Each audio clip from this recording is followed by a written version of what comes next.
In Paris, a terrible tragedy as radical Islamic terrorists raid a newspaper office and open fire. 12 people are now dead, 11 others injured.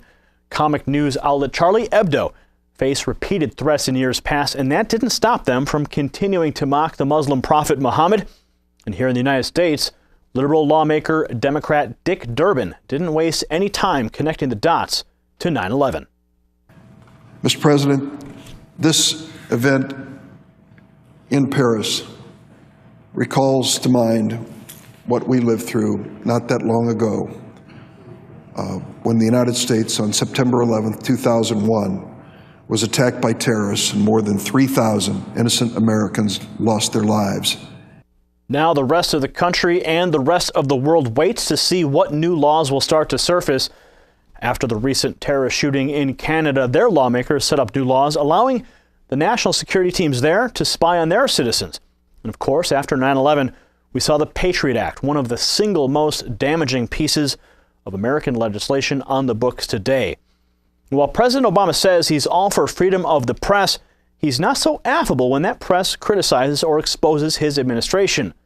The very day before the shooting, Attorney General Eric Holder forced journalist James Risen to testify about his sources, what many call an intimidation tactic against the freedom of the press.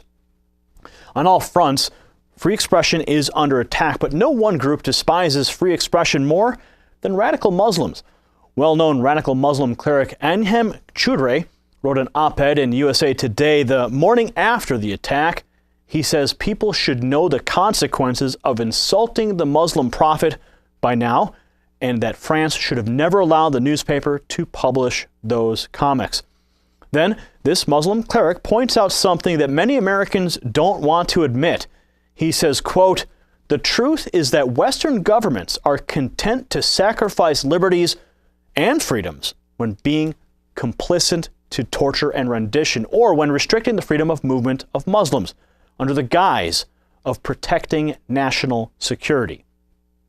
Muslim radicals know it, and the government leaders know it.